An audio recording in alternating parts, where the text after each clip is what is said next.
Well, hello. Here we are again, and welcome to Shay and our guest Jade, and to our audience. I'm so excited always to do these weekly get-togethers because we come up with some amazing things. And today, the topic that we're going to be talking about is the way that we are going to school our younglings in the new earth in the years to come. And this comes from the fact that so many parents have pulled their children out of the systems for one reason or another. And today we've got this wonderful guest, Jade Weatherill, who is from the Sunshine Coast in Australia. And she's an author of the Rainbow series of children's books, which I'll ask her a little bit about.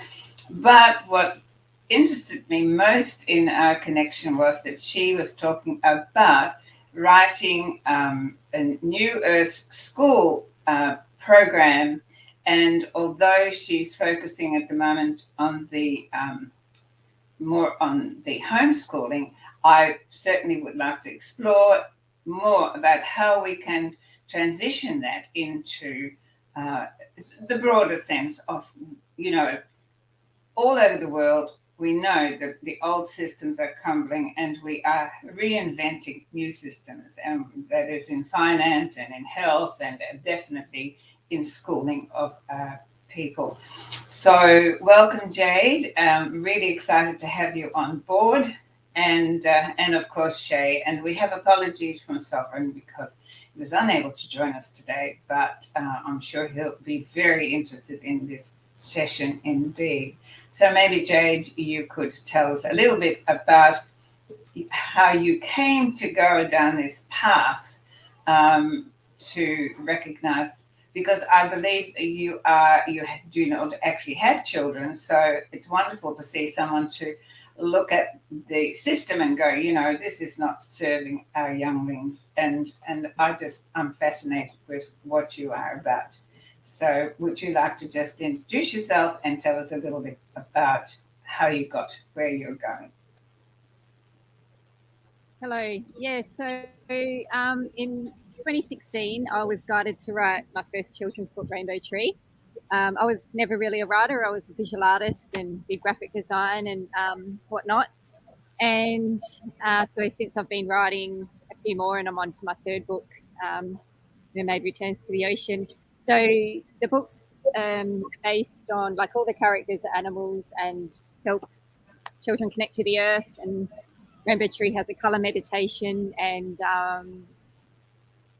so while I'm writing those books, I went back to uni in 2019 and thought I'll be a teacher, because I had a calling to work with children and teach. And I thought I'll go and teach art in a mainstream school. And then it turns out last July we went into further lockdowns, and then I'd done a year of uni then, and I had to pull out with all the lockdowns because I couldn't study online. I'd rather go into the classroom, and then the mandates came out. So I only worked for 2 months in early education, and I had to stop working because of the mandates. And suddenly there was all these meetings. So all these teachers and parents were getting together and saying, how are we going to move forward? Because all these teachers had to leave work, and then parents couldn't go to schools with the mandate, so they started homeschooling. So there's just been a big mass movement of people enrolling to homeschool, which is great to see. And I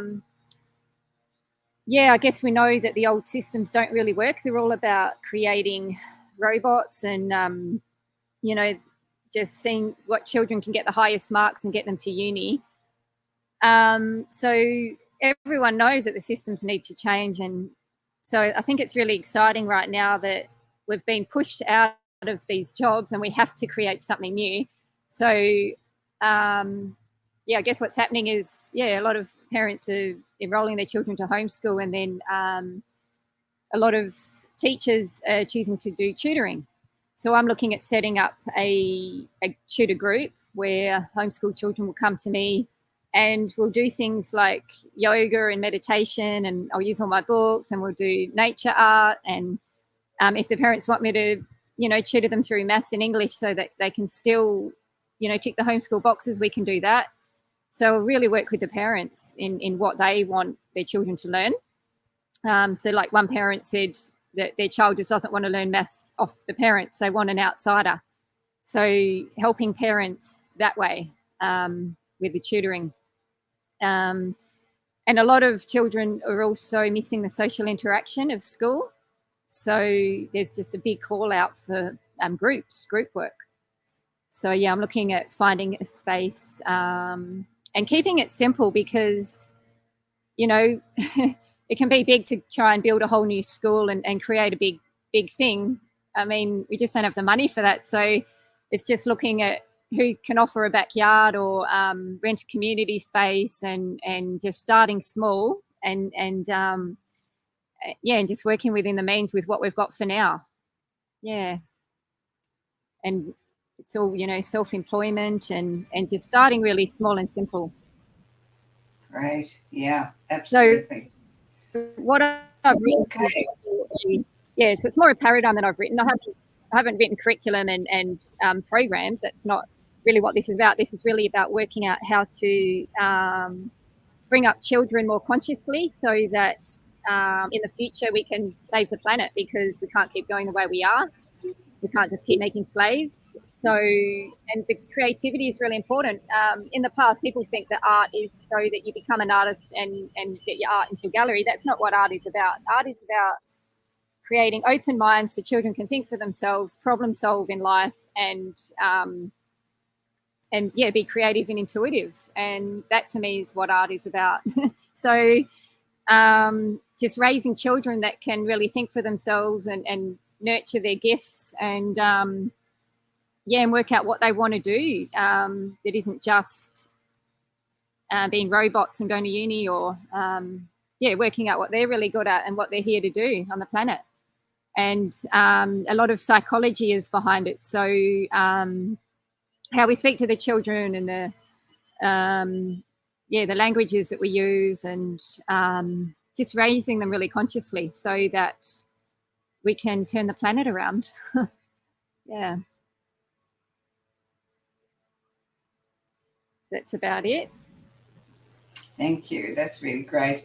I love the concept that you speak about, that it is about bringing out of the child that seed. We've been talking a lot about the seed and how good it is that everyone comes with this innate seed of creativity within them, and it's lost in the system so often, and that is because there are too many children to a teacher. There is a curriculum that is somebody else's intentions that need to be followed, and there just never is enough time, and it makes it for a fairly stressful situation for the teachers, but also unfulfilling for many of the students. So yes, for you to talk about bringing it back to nature, and I know that it's absolutely Shay's love as well. Yet another thing is you're talking about too many students to a teacher. In July last year, I went up to Northern Territory to try work in an early education centre, and there was 11 children to me. Now, I had boys up the back, fighting each other, and then someone wanted to go to the toilet and you had to attend the toilet with them, and then you're trying to teach a class. You can't do that on your own. Impossible. So I'd love to go back to, children till they're 6 are with one-on-one with their mum or a grandparent or somebody, not mass, not this mass thing, because it was awful. I lasted 4 days. I couldn't do it.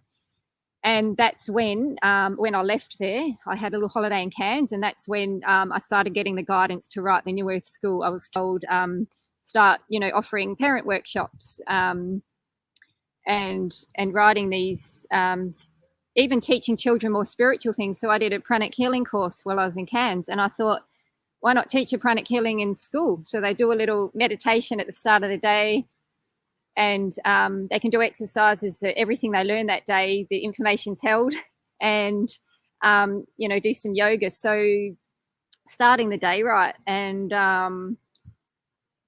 not these early education centres, we're sending the parents off to work and having too many children it just doesn't work. So, and then, smaller groups when they're older. So, 12 to 15 in a homeschool group rather than 20 to 30 children. Yeah.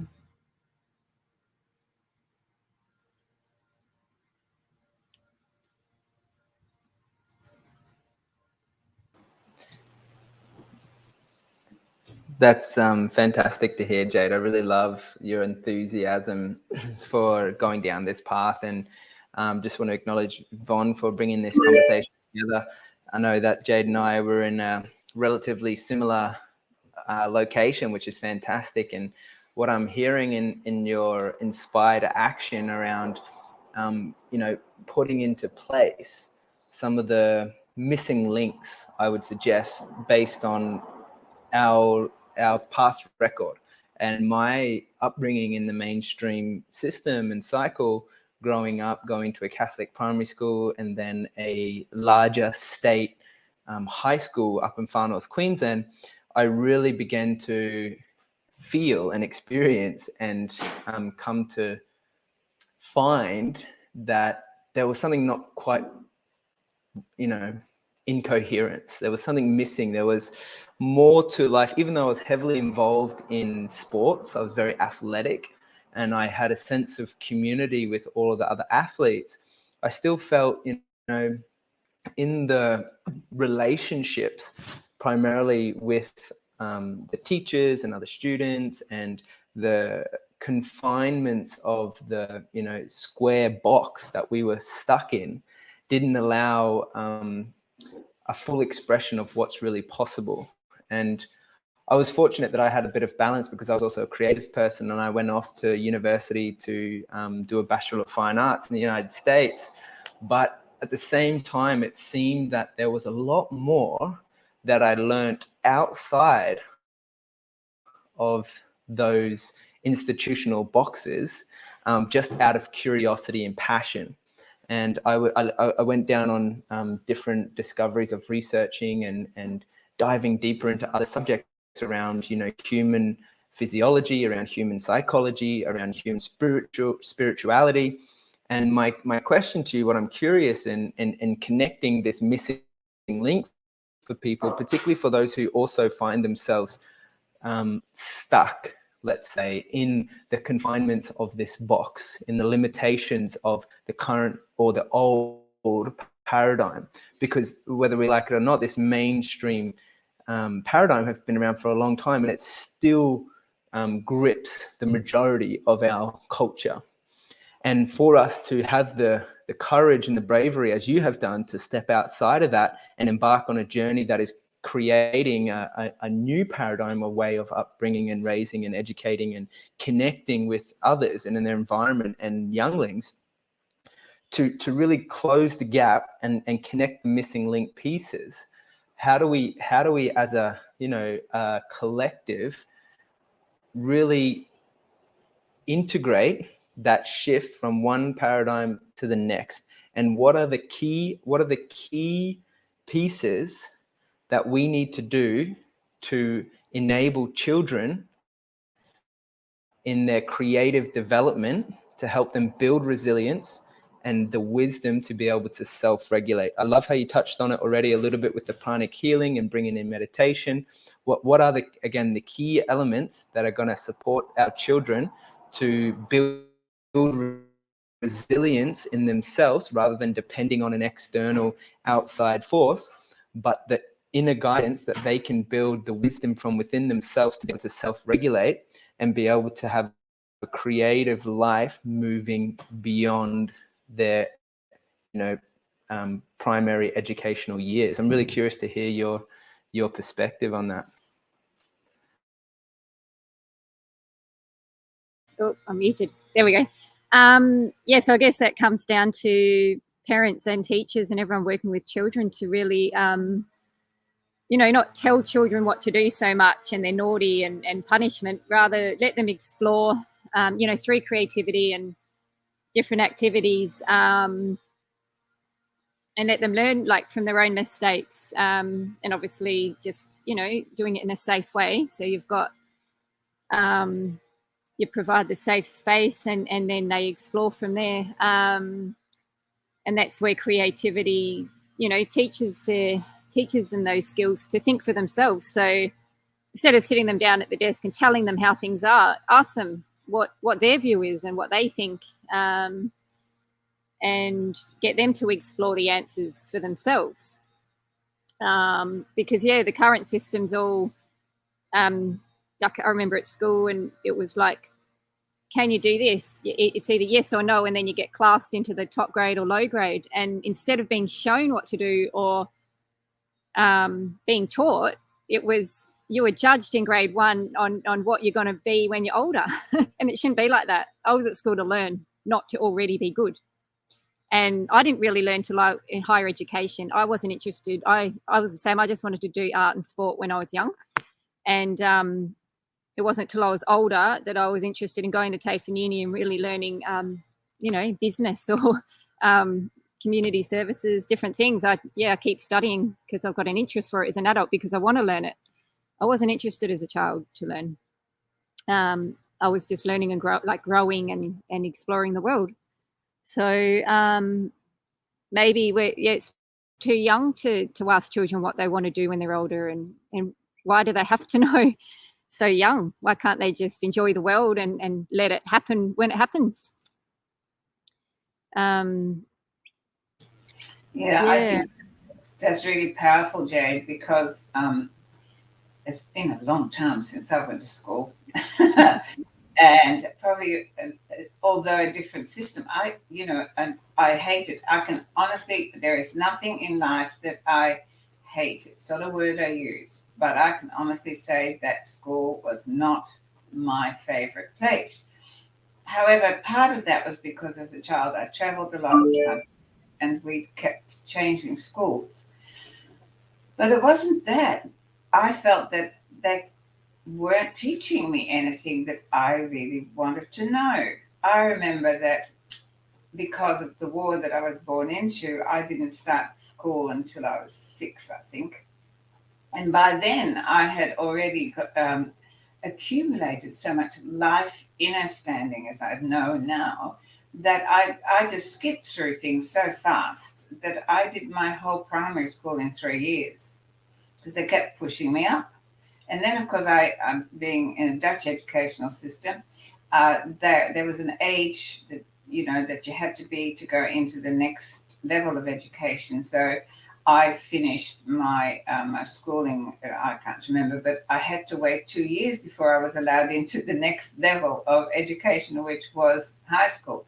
And in those 2 years, I kind of had to keep going around in circles, repeating stuff, and I just got more and more bored. And so I don't have a great deal of love for that system, because at no time did I really learn anything that I have used since I left school in my life, other than, I'm very good at maths, so my timetables have always been very powerfully important. But other than that, I can honestly not say that there was anything that I learned that I used once I left school. And I just felt that the school of life was where I needed to learn.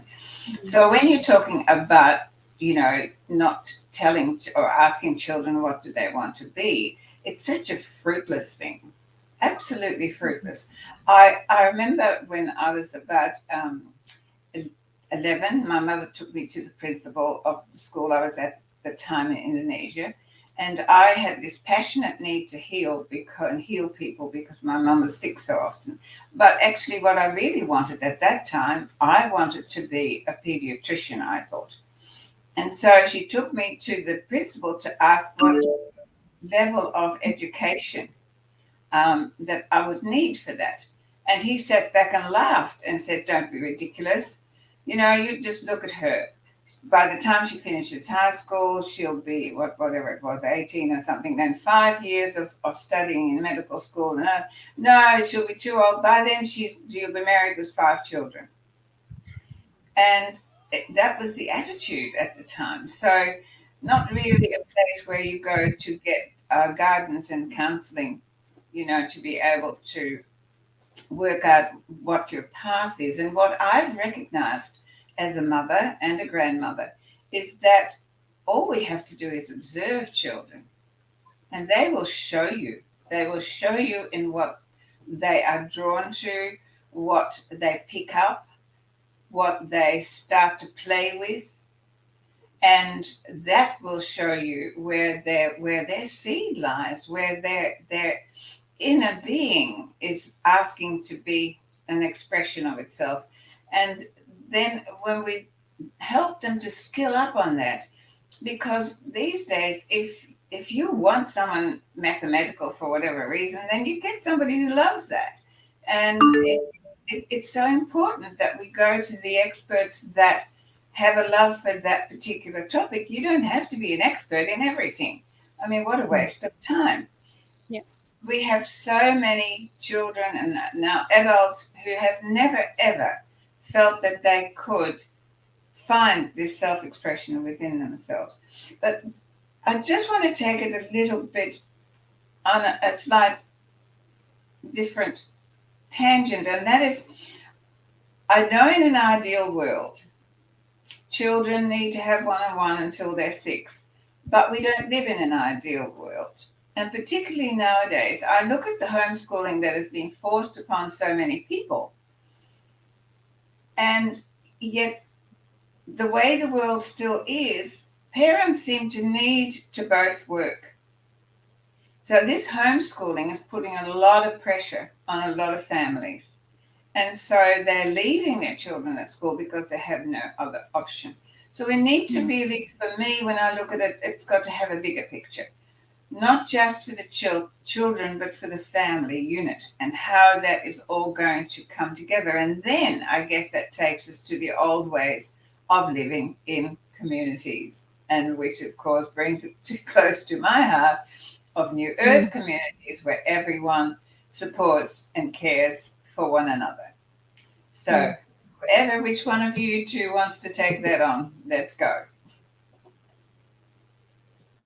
Well, yeah, I think you're going into the financial department there. So, as we're recreating the new world, my focus is on education. I'm trusting and hoping that someone else is going to, write the new financial structures and systems, and they're going to come in, because at the moment it's all out of balance. For example, I'm single, and I don't have the luxury of a second income to go and to live a luxurious life. So this whole thing that two people have to be working to have a house and a family is just not right. And I woke up to that when I was 23, because I was working and I thought, how am I ever going to stop and have children? I'm not sending them to a daycare centre. So I woke up to that reality that the financial structures are obsolete. They need changing. So, and yeah, in my New Earth School paradigm, I've written that, say, if you're living in a community, it'll be the teacher's role to take the children and, we're in the garden growing the food and attending to things in the community. Well, if one of the parents is good at doing the maths and the finances for the community, they're doing that. And people, doing their carpentry, so people are doing their skill, and it will be a person's role in the community to take care of the children. And coming back to, like these homeschool groups that are popping up in each area. So you're not traveling, because at the moment people are driving their kids an hour to school just so they can go to the best school, or, coming back to just localizing it. So you just, so say if there is in a community, you've got children of all different ages, 7 to 12 or whatever, you can work with them all. It's not classrooms of ages. So you're working within whatever's happening within the community in your local area as well. So that's where the creativity comes in with the homeschooling.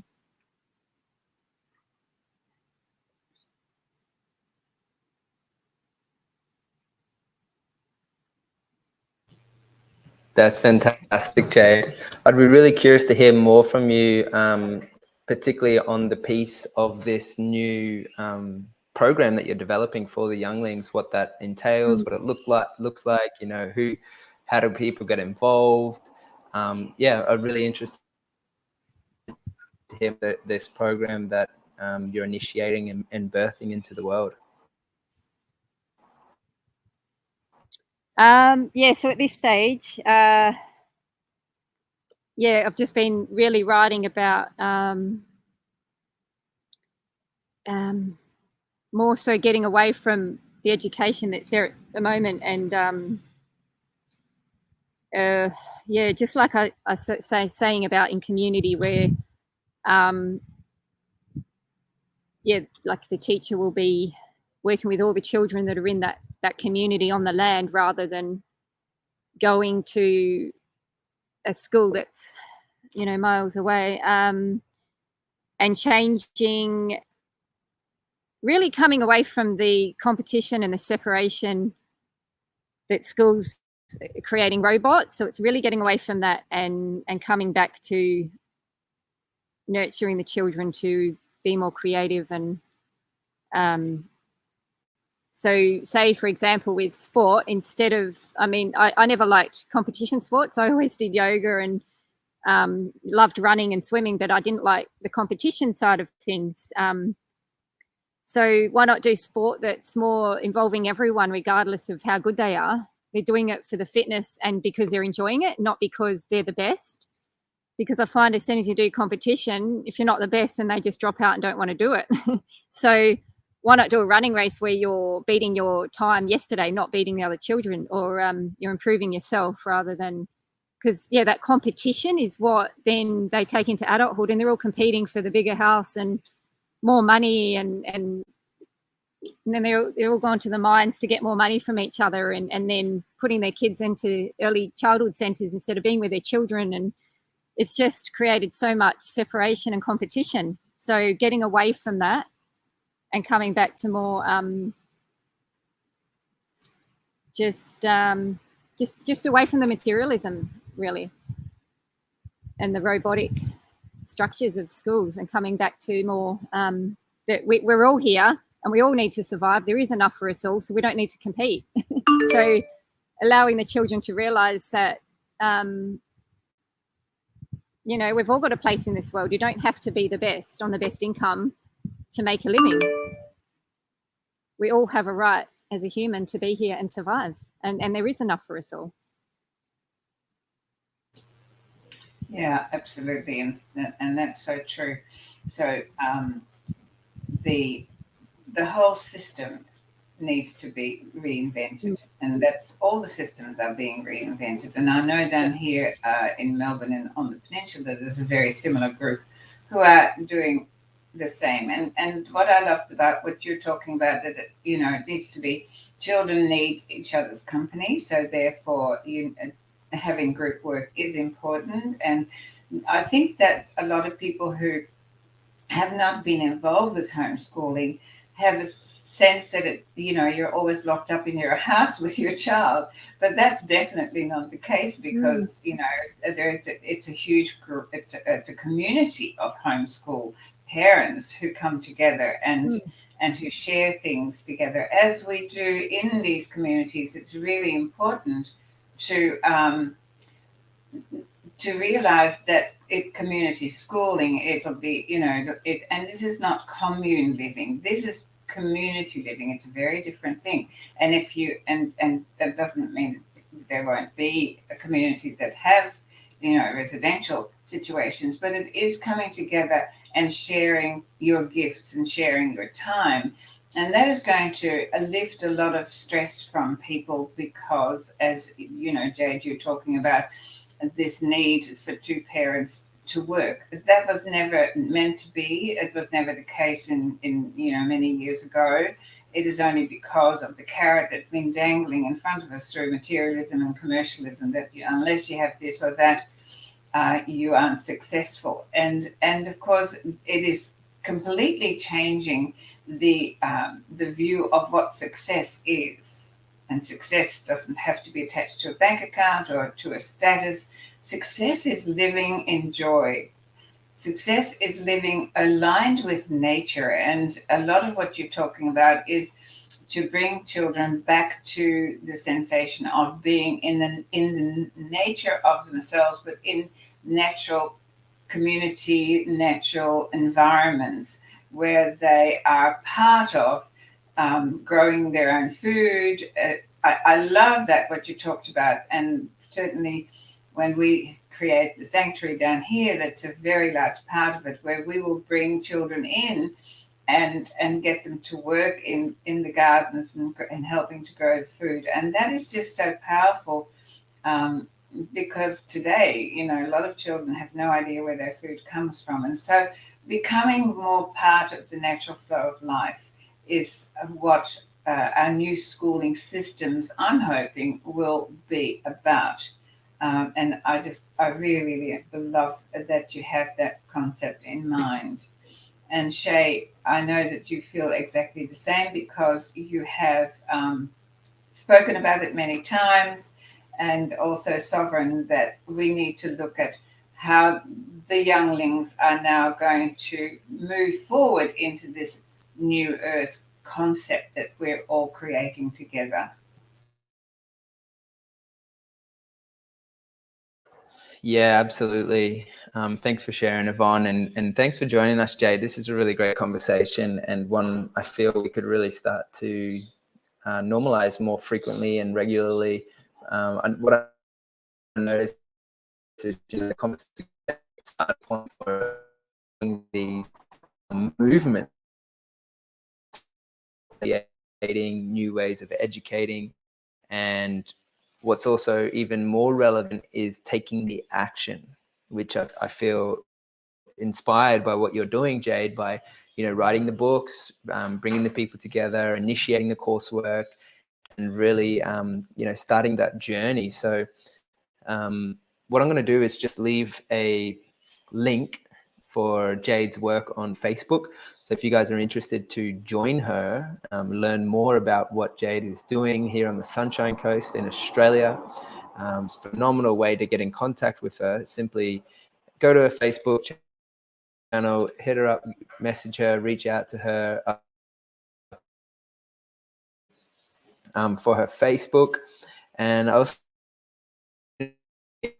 we've got Basha tuning in from New Zealand. She's saying she's co-creating the new earth and saying high vibe way of living with parallel systems. And that's becoming a common thread in this movement, is these parallel systems that are operating side by side.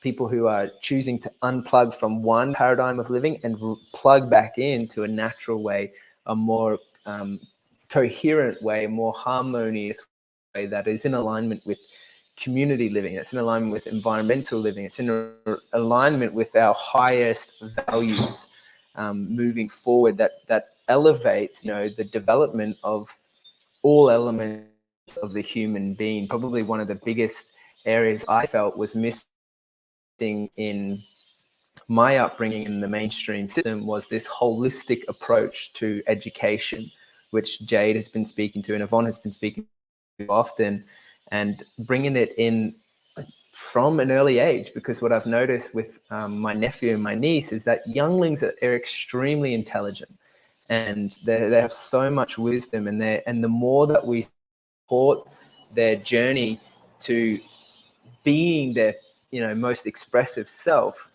the more potential that they step into. It's all just waiting for them to have the opportunity to feel the confidence to be able to walk the life that they really desire for them. So Jade, I'd love to hear you before we go and before we wrap it up a little bit more on how people can connect with you, what your vision, what your beautiful vision would be for a newer school, if that was to come about, and how people can plug into what you're creating.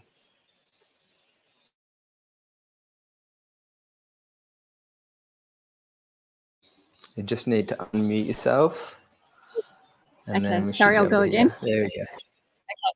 Yeah, so if you connect with me on the New Earth School page or Rainbow Tree, my children's book, and I'm happy to chat to anyone. Yeah, so for the last 6 months, I've been going to so many meetings with parents and teachers, just trying to work out, how to navigate this new way of education. So it's really good that everyone comes together like that. So I'm looking at renting a space and just starting like a day a week where children come in so they can get dropped off, have the social interaction. I'm going to start with a group of 7 to 12-year-olds to start with, and see where it goes from there. And I'm really just doing it as I go. I guess the message was just to get in and start, not wait until we've got, a big school structure and everything in place. Just start with whatever you've got, whether it's, parents are offering a back veranda or a piece of lawn in their yard, and just saying, everyone meet here, and then finding teachers and tutors to come in. And in terms of parents still working, I see a lot of parents have had to work from home since all the COVID stuff. So they're doing homeschooling and working from home at once. So it would suit them to drop their children off for a day or two tutoring. So we're still navigating the rules around that, fitting in with the government legislations. Like when you're tutoring, you can only do 50% out of the home. The other 50% has to be done with the parents and things like this. So we're trying to work with all the laws and the rules and fit within what's going on currently, and then just making little changes. So really starting with homeschooling is the first step, enrolling for the homeschooling. And then, the children are learning so much. Parents are wondering, what do I do with them all day? Well, you can spend an hour making lunch and then, teach them laundry and cleaning the house, and then getting in the garden. Like, you can fill up the day so much at home. So many things that they can learn at home. It's not just sitting down and doing mainstream curriculum all day. And then parents are saying that they're fitting in a whole week of work, schoolwork, within half a day of the week. So, and then the rest, it's all doing other things at home. So parents are really finding it great in that way, that it's saving a lot of time. The children can get through work a lot quicker at home.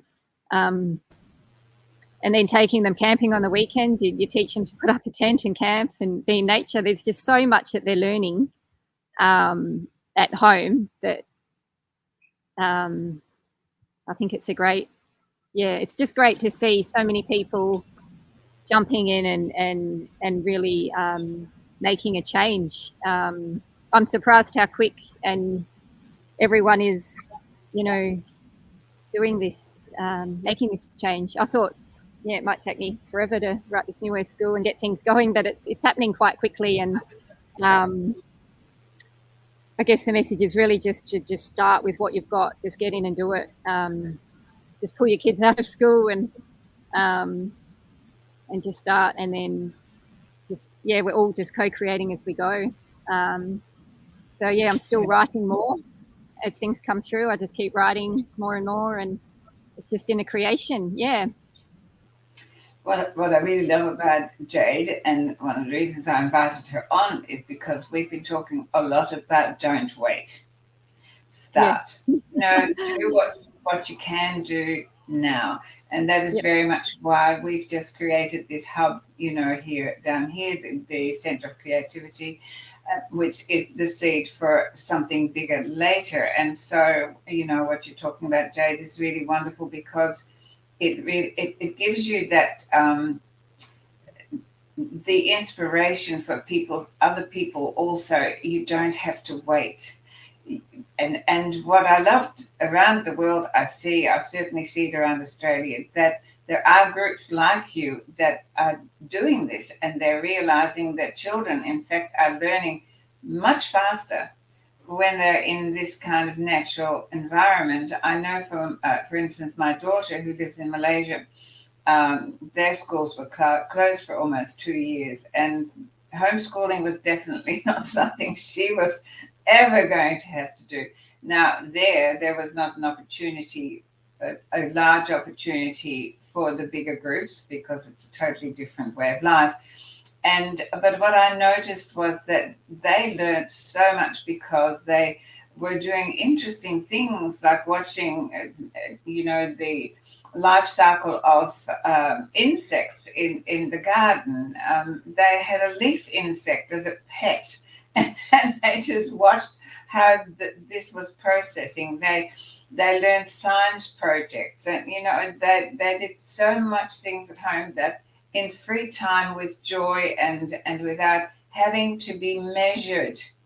It's this measuring up against somebody, and which is such an incredible dent in the self-esteem of anyone, particularly our children. And there was statistics taken some time ago that children that enter school, they have about 85% of self-esteem, right? They're fine. We're born with 100%, but by the time we go to school, some of that has diminished by the many no's and don't do this and don't do that.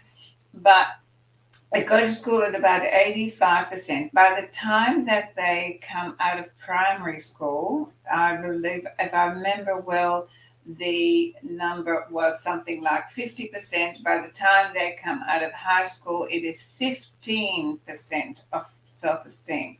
And that to me was absolutely heartbreaking, because I'm now at the other end where I work with adults, and one of the biggest issues is their lack of confidence, their lack of self-esteem, their lack of knowing who they are, their lack of knowing what their purpose is, their lack of having any confidence in their passions, and that they have no idea or remembrance of what they were good at or what they're meant to be doing here beyond making a quid. And this is what we're dismantling, and that is so important to see.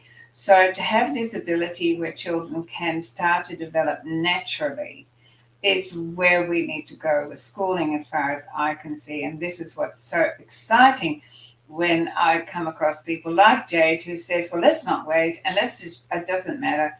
We just need a space. And just on that, by the way, Jade, we asked on Facebook or whatever you are, social media, hey, we need a space for, and we asked the universe for a space to begin the seed of our sanctuary, and it just turned up. So just keep asking and it'll be there for you, because I know that whatever you're doing is soul guided. It is where we are going next with this wonderful schooling system for our younglings, as I speak. And as a grandmother, and it is the most wonderful thing to view. And I just want to say something else, because it's something that Shay mentioned, and then he said that he learned more outside of the system than he ever learned inside of it. And it reminded me of when I was a child, and as I said, I was not a fan of my schooling, and I would used to try and get out of going to school. And my mum was fairly gullible, darling that she was. And I'd ask her for a hot drink, and then I'd stick the thermometer in it, and she fell for it every time. And then I'd say, I'm so sick, Mummy, I need to stay home. So I made a promise to myself that when I had children, they would never need to do that. And so many times my children would say, I don't want to go to school today. And I'd go, oh, fantastic, let's go and do something exciting outside. And I'd drag them off to have the most amazing experiences. And what is so good about that is that now they're all parents, and I see them do exactly the same thing for their children. And that shows how much value they put on that. And that is really what you're now putting into this newer school, that ability for children to experience life out there and to treasure that. I spent yesterday with my 2.5-year-old granddaughter in the rhododendron gardens up here, and it was magical. And just to watch this amazing curiosity in the child is such a joy. And that's a curiosity that I've never ever stilled. I've never allowed it to be stilled. And there's so much to learn every day. And that is what has been, stunted in so many children by having to measure up, by having to have marks that are that level. And I'm just so delighted that there are people like you, Jade, that are, going out there and taking this whole system and shaking it up and bringing it home to what is really natural for children to learn. So thank you for that.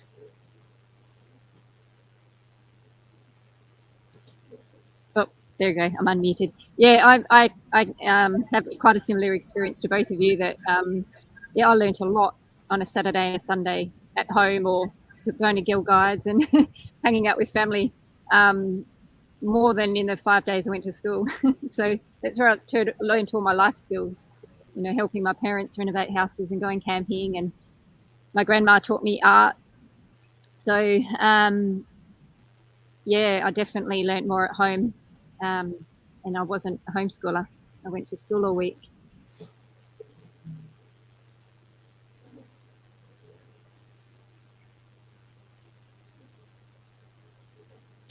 Yeah. So Shay, do you want to take us out? What I'm hearing. Yeah, well, what I'm hearing from each of our experience in the mainstream system is that it wasn't fully honoring, fully serving, and really enabling younglings to come into themselves.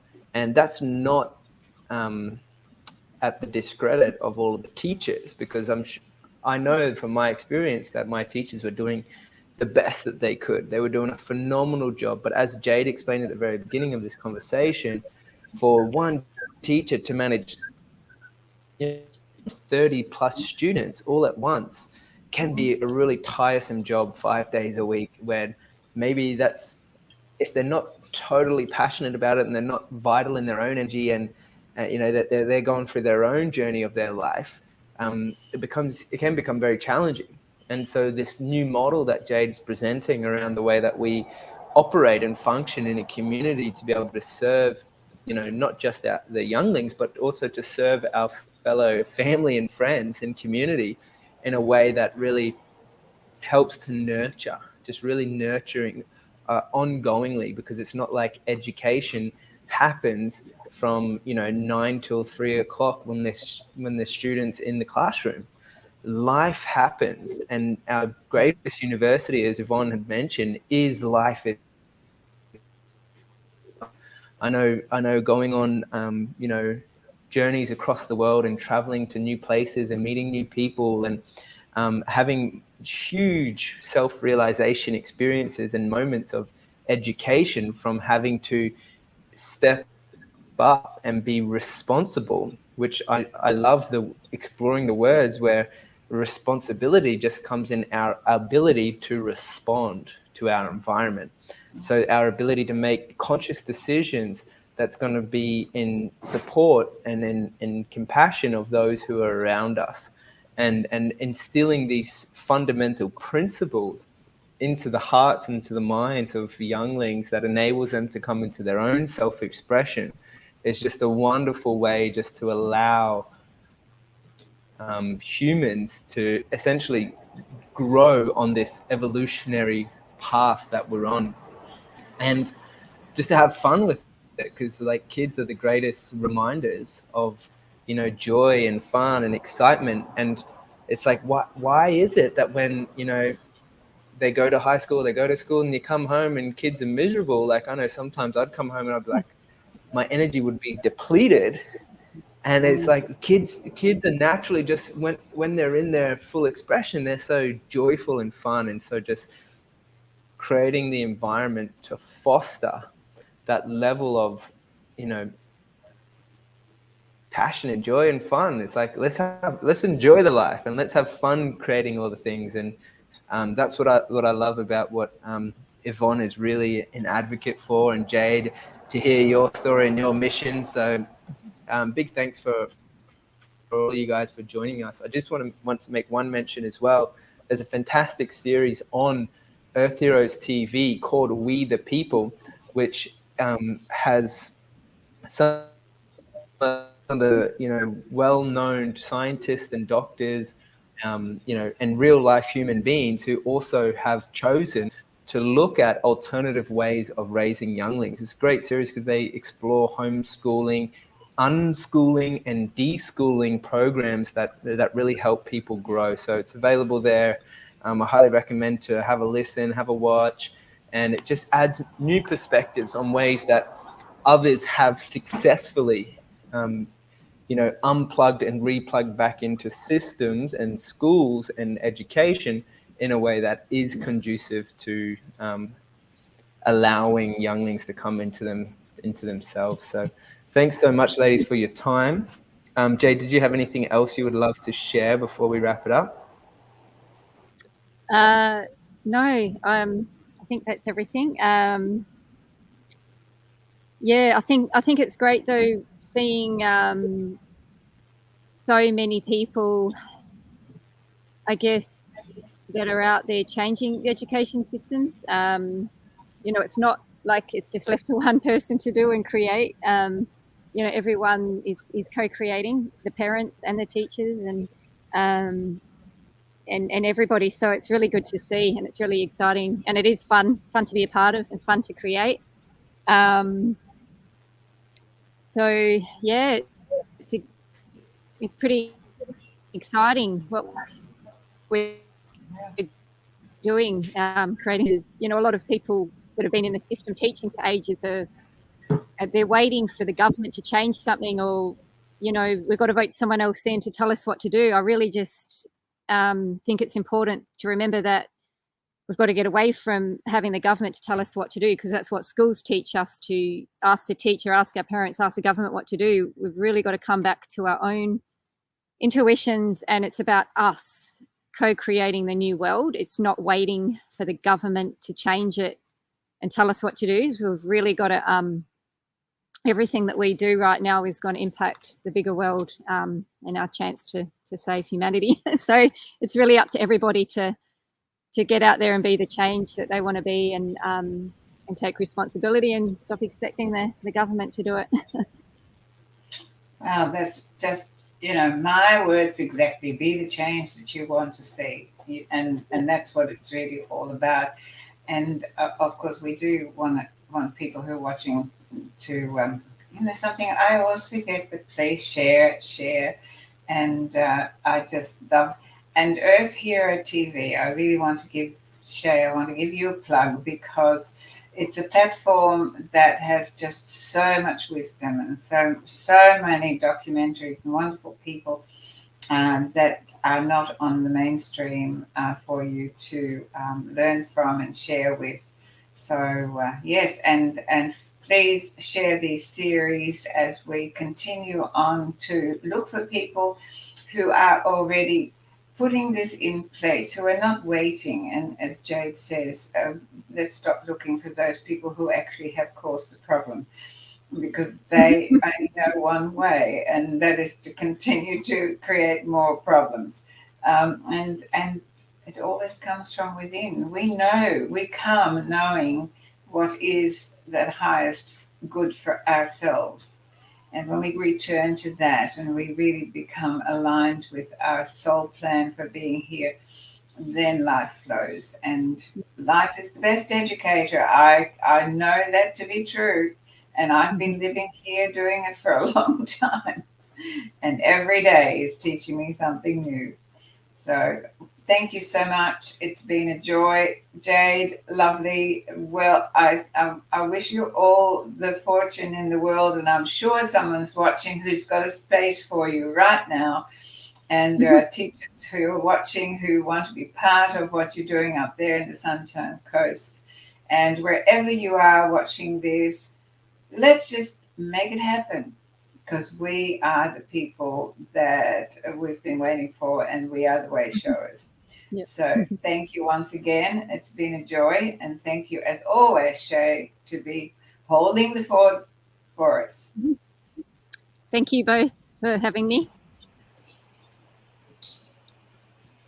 Thanks, ladies. Appreciate it. Appreciate you. So until next week, bye-bye. See you later. Bye.